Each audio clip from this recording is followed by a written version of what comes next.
सर्वप्रथम तो अभिनेता इरफान खान का असामयिक निधन हुआ है। धौलपुर से उनका बहुत पुराना कनेक्शन रहा। पान सिंह तोमर फिल्म की शूटिंग धौलपुर में हुई। जिस तरह से लोकल डायलेक्ट में उन्होंने अपनी एक्टिंग का प्रदर्शन किया, वो अपने आप में बेमिसाल था। बहुमुखी प्रतिभा के धनी थे। अत्यधिक दुखद ये विषय है। इसके अलावा स्लम डॉग मिलियनेयर और सलाम बॉम्बे जैसी आर्टिस्टिक फिल्मों में उन्होंने काम किया। उन्होंने जो रिक्तता छोड़ी है उसको भर पाना संभव नहीं होगा। तो उनके असामयिक निधन पर सब एक दुख हम व्यक्त करते हैं, संवेदना व्यक्त करते हैं और उम्मीद करते हैं इस संकट की घड़ी में उनका परिवार जो है इस दुख को सहन करने की क्षमता रखेगा। कि माता का निधन भी 2 दिन पूर्व हुआ था। दूसरा मैं बताना चाहूँगा कि केसेस की संख्या अभी तक जो है 11 पॉजिटिव पाई गई है। कुल 1231 सैंपल लिए गए थे, इसमें 1012 सैंपल्स की रिपोर्ट प्राप्त हो गई है। करीब 6.37 लाख लोगों की स्क्रीनिंग अभी तक की जा चुकी है। निरंतर तौर पर स्क्रीनिंग का काम ये चालू है। हमारा ये प्रयास है कि हम निरंतर तौर पर स्क्रीनिंग का काम कराते रहें।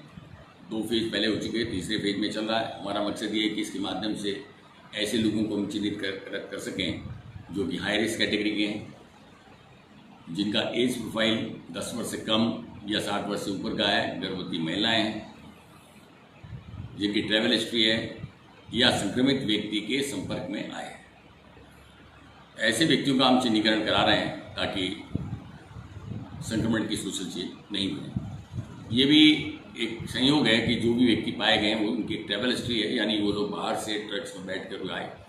समाचार पत्रों में आज इस प्रकार के समाचार आए हैं कि उनको रोका जा सकता था। मैं ये बताना चाहूँगा कि आज की तारीख में राष्ट्रीय उच्च मार्ग यातायात के लिए, कॉमर्शियल ट्रैफिक के लिए खुला हुआ है। पुलिस के द्वारा अभूतपूर्व मुस्तैदी अपनाई गई है। पुलिस, होमगार्ड और उनके वॉलंटियर्स ने बड़ा अच्छा काम किया है। कल मेरी पुलिस अधीक्षक महोदय से इस संबंध में विस्तृत चर्चा हुई। माननीय मेंबर ऑफ पार्लियामेंट और स्थानीय जो विधायक कल आए थे उसमें भी सुरक्षा के मुद्दे पर चर्चा हुई। पुलिस के द्वारा बड़ी मेहनत से बॉर्डर पर अपना प्रयास किया गया है, लेकिन हमें ये भी मानना पड़ेगा कि हज़ारों की ट्रक में जो ट्रक आते हैं उसको कोई चोरी से बैठ के आ जाए और आकस्मिक तौर पर अगर उतर जाए तो उनको चिन्हित करना भी उतना ही बड़ा चुनौती का काम हो जाता है। विशेष रूप से जबकि जो व्यक्ति आ रहे हैं उनकी स्थानीय रिश्तेदारी हों, यहाँ के रहने वाले हों। तो जितने भी ये लोग आए हैं उनमें से अधिकांशतः ट्रक ड्राइवर हैं जो कि आलू, प्याज, आम, पपीता इस तरह के जो सब्जियों का कारोबार बाहर करते थे और अब चूँकि रोजगार और व्यवसाय उन प्रांतों में खत्म हो गया तो यहाँ आए। लेकिन प्रसन्नता का विषय है कि इन समस्त प्रकरणों में हम उनको चिन्हित करने में सफल रहे, उनकी सोशल चेन नहीं बनने दी। मैं इस अवसर पर लोगों से आग्रह करूँगा कि ऐसे व्यक्ति जो उनके संपर्क में आए हैं कृपया उपस्थित हों और अपना स्क्रीनिंग करवाएं और आवश्यकता होगी तो सैंपलिंग की जाएगी। दूसरा मैं बताना चाहूँगा कि एक आज बहुत अच्छी पॉजिटिव खबर मैं पढ़ रहा था। 25% मरीज जो भर्ती हुए वो ठीक होकर वापस लौट आए हैं पूरे राजस्थान में। पूरे राजस्थान में लगभग 2400 केस थे, जिसमें से 600 लोग रिकवर होके वापस आ गए। तो ये हमारे लिए भी बहुत प्रसन्नता का विषय है, हमारे लिए बहुत बड़ी उत्साह का विषय है, क्योंकि हमारे यहाँ एक केस था जाकिर का जो कि ठीक होकर लौट आया है। और बाकी जितने केसेस हैं उन सब में एक सुखद स्थिति है कि वो लक्षणविहीन है, एसिम्प्टोमेटिक है, उसको कोई लक्षण नहीं पाए गए। दूसरी इसमें सुखद स्थिति ये है कि इसमें किसी भी प्रकार का उनका हाई रिस्क कैटेगरी के नहीं है, यानी उनका एज प्रोफाइल, उनकी उम्र के हिसाब से, उनकी बीमारी का जो प्रोफाइल है उसके हिसाब से कोई चिंता का विषय नहीं है। ज़्यादातर लोग 25 से 45 या उससे कम की स्थिति में हैं, तो उनके ठीक होने के पूरे अवसर रहेंगे। अधिकांश लोगों का इलाज स्थानीय स्तर पर हम लोग करवा रहे हैं और मैंने CMHO और PMO से बात की है, उनको निर्देश दिए हैं, उनकी आवश्यक इमदाद करने के निर्देश दिए हैं। उनके परिवार जो बाहर हैं उनको भी हमने आइसोलेशन वार्ड में रखा है और नेगेटिव रिपोर्ट आने पर भी उनको 14 दिन के होम क्वारंटाइन रखा जाएगा। आज इस अवसर पर मैं ये कहना चाहूँगा कि ये अवसर है बीमारी से लड़ने के लिए। आज हम बीमारी से लड़ें, बीमार से नहीं लड़ें। ये भी अपील करना चाहूँगा कि जो विभिन्न प्रकार के हमारे कोरोना फाइटर्स हैं, कोरोना वॉरियर्स हैं, चाहे पुलिस हो, चाहे होमगार्ड हो, चाहे हमारे वॉलंटियर्स हों, चाहे रेवेन्यू के आदमी हों, चाहे चिकित्साकर्मी हों, इन सब का सहयोग करने की आवश्यकता है, इनके सम्मान करने की आवश्यकता है। छोटी छोटी बातों पर हम जो समाचार का प्रकाशन कर रहे हैं और उनके मनोबल को हतोत्साहित कर रहे हैं, वो अवसर नहीं है। ये निश्चित रूप से कुछ यूट्यूब चैनल्स ने प्रयास किया कि कुछ खबरों को तोड़ मरोड़ कर प्रस्तुत किया, उनके लिए मैंने नोटिस जारी किए हैं। एपिडेमिक एक्ट में जो नवीनतम संशोधन केंद्र सरकार ने किए हैं और इस बाबत जो अध्यादेश लाया गया है, उसमें स्पष्ट रूप से ये बताया गया है कि यदि कोई ऐसा काम करता है तो उसमें उनको अबेटमेंट और कमीशन ऑफ क्राइम के लिए अभियोग दायर किया जा सकता है, मुकदमा दायर किया जा सकता है। 6 महीने से 7 साल तक की सजा का प्रावधान है, इसमें दंड का प्रावधान है। तो मैंने एसडीएम धौलपुर और पीआरओ धौलपुर को जांच के आदेश दिए। ऐसे समस्त यूट्यूब चैनल्स के खिलाफ कार्रवाई की जाएगी, ना केवल उनको चैनल्स को बंद कराया जाएगा, बल्कि आवश्यकता पड़ी तो उनकी गिरफ्तारी की भी कार्रवाई की जाएगी। इस बात को सभी को समझना होगा कि आज व्यक्तिगत हित और व्यक्तिगत सोच को त्याग कर सामूहिक हित और सामूहिक सोच को हमारे ऊपर हावी करना पड़ेगा। मैं कुछ समाचार देख रहा था, बड़े अतिरंजित वर्णित है। एक समाचार पत्र में बड़ी अजीबोगरीब स्थिति देखने को मिली। उन्होंने पूरे वर्णन में लिखा कि उसको खाना मिल रहा था, बेसहारा लेडी थी, लेकिन उसकी बीमारी के तथ्य को उजागर नहीं किया और इसमें ये हवाला दिया गया कि भूख से मृत्यु हुई। मैं ये जानना चाहता हूँ कि किसी भी प्रकार की मृत्यु के कारणों का निर्धारण पोस्टमार्टम की रिपोर्ट से होता है। और लेडी ने जो बात कही और जो अखबार में छपी है, उसमें भी कहीं बात नहीं कही कि मुझे खाना नहीं मिला या मैं इस भूखमरी का शिकार हूँ। लेकिन समाचार पत्र के द्वारा अपनी लोकप्रियता बढ़ाने, अपनी टीआरपी बढ़ाने के उद्देश्य से जिस तरह का ये किया है, मैं इस अवसर पर कहूँगा ये अवसर नहीं है जबकि हम अपने व्यक्तिगत हित को सामूहिक हित से ऊपर ले जाकर खड़ा कर दें और ऐसी खबर का प्रकाशन करें जिसका वस्तुतः हकीकत से कोई संबंध नहीं है। मैंने पीएमओ से कल इस संबंध में बात की तो उन्होंने मुझे बताया कि इस प्रकरण में करीब 1 महीने से उसका इलाज चल रहा था। टाइफाइड की बीमारी थी, डिस्ट्रिक्ट हॉस्पिटल में इलाज हुआ, फिर जैन हॉस्पिटल धौलपुर में उसका इलाज हुआ और इन कारणों से उसकी टाइफाइड से और न्यूमोनिया से इसकी मृत्यु हुई है। मैं उम्मीद करता हूं कि संबंधित समाचार पत्र के द्वारा इस आशय का खंडन जरूर छापा जाए कि हमारे द्वारा तथ्यों को सत्यापित किए बिना समाचार का प्रकाशन किया गया। अगर ऐसा नहीं होता है तो निश्चित रूप से कोरोना की जंग में जो लोग लगे हुए हैं, जो अपनी जान को खतरे में डालकर संघर्ष कर रहे हैं, दूसरों की जान बचाने का प्रयास कर रहे हैं, उनके मनोबल में बहुत बड़ा विपरीत प्रभाव पड़ेगा। मैं पुनः आग्रह करूंगा कि व्यक्तिगत हित और व्यक्तिगत सोच के स्थान पर सामूहिक हित और सामूहिक सोच को दें। इसके उपरांत भी अगर ये हम पाते हैं जिला प्रशासन के स्तर पर कि उनके द्वारा अपने रवैये में तब्दीली नहीं की जाती है और बिना तथ्यों के सत्यापन के समाचार का प्रकाशन किया जाता है, तो ये बहुत बड़े खेद की स्थिति होगी। मैं पुनः आम जनता से आग्रह करूंगा कि सामाजिक सोच में बदलाव लाने की आवश्यकता है और सार्वजनिक हित को वरीयता देने की आवश्यकता है। मैं वाशिंगटन पोस्ट का एक आर्टिकल पढ़ रहा था, बहुत अच्छी बात उसमें लिखी थी, यदि हमें कोरोना की जंग जीतनी है तो सामूहिक रूप से लड़ाई करें। वक्त का ये तकाजा है कि हम सामूहिक हितों को तरजीह दें। केवल प्रशासन अपने बलबूते के लिए लड़ाई नहीं कर सकता। ये लड़ाई हम सबको, हमको, समाज को, सोसाइटी को, विभिन्न प्रकार के एनजीओज और कम्युनिटी सर्विस ऑर्गेनाइजेशन हैं, सीएसओज हैं, सबको लड़नी है। तो मेरा पुनः अनुरोध, स्थिति को देखते हुए कृपया अपने दृष्टिकोण को बदलाव लें, नकारात्मक विचारों का परित्याग करें, सकारात्मकता को हावी चलें। कि लड़ाई सामूहिक रूप से लड़नी है और सकारात्मक विचारों से जीतनी है। ये अवसर नहीं है जबकि हम व्यक्तिगत सोच को हावी होने दें, बिना तथ्यों के सत्यापन के समाचार का प्रकाशन करें। ये अवसर है जबकि हम पुलिस का भी हौसला बढ़ाएं, हमारे दलों का हौसला बढ़ाएं, हमारे चिकित्सा कर्मियों का हौसला बढ़ाएं, हमारे नगर परिषद के कर्मियों को बढ़ाएं। आखिर में वो अपनी जान को जोखिम में डाल के ये लड़ाई लड़ रहे हैं।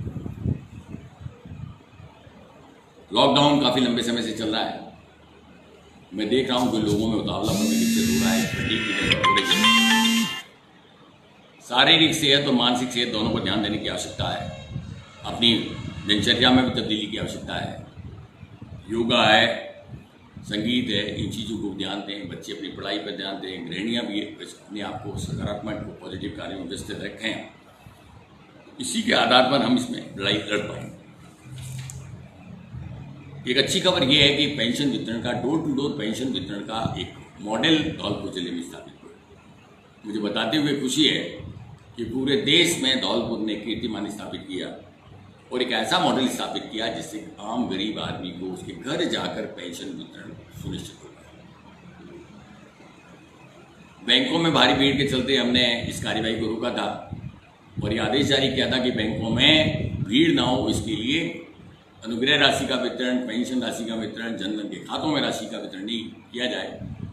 और हमने लेकिन समाधान निकालने की नीयत से ये सुनिश्चित किया कि लोगों के घर घर जाकर ये सुविधा उपलब्ध कराई जाए। इस कार्य में करीब 465 टीमें लगाई गई, जिसमें कि बैंकिंग करेस्पॉन्डेंट थे, CSCs के लोग थे, इंडिया पोस्ट पेमेंट के कार्मिक थे और करीब 1.60 लाख व्यक्तियों को करीब 35 करोड़ रुपए की राशि उनके घर बैठे दी जा चुकी है। ये राशि उन लोगों के लिए बेहद महत्वपूर्ण है जिनकी आय और रोजगार के साधन समाप्त हो गए और जो इस बात के लिए निर्भर हो गए कि जो पेंशन में जो प्राप्त राशि है वही उनके जीवन का एकमात्र अवलंबन बन गया। यद्यपि हमने राशन किट का वितरण कराया है, ग्रामीण क्षेत्र में भी ग्रामीण स्त्री कोर ग्रुप समितियों के माध्यम से हम इसका वितरण करा रहे हैं, पर इस वितरण का बहुत सकारात्मक प्रभाव पड़ा है। दूसरा मैं बताना चाहूँगा कि कोरोना की जंग तो एक तरफ है ही है, दूसरी एक जंग जो हम लड़ रहे हैं वो ये है कि धौलपुर बहुत पिछड़ा हुआ क्षेत्र है, रोजी रोटी के साधन नहीं है। हजारों लोग यहाँ बीच में आए हैं, करीब 18,000 से ज़्यादा श्रमिक यहाँ माइग्रेंट जो लेबर है, अप्रवासी श्रमिक है, वो यहाँ लौटेगा। हमने व्यापक स्तर पर नरेगा कार्यों का प्रबंधन किया। मुझे बताते हुए प्रसन्नता है, करीब 20,500 लोगों को हमने नियोजित किया है, जिनको इस पखवाड़े में लगभग 5 करोड़ रुपये का भुगतान हुआ।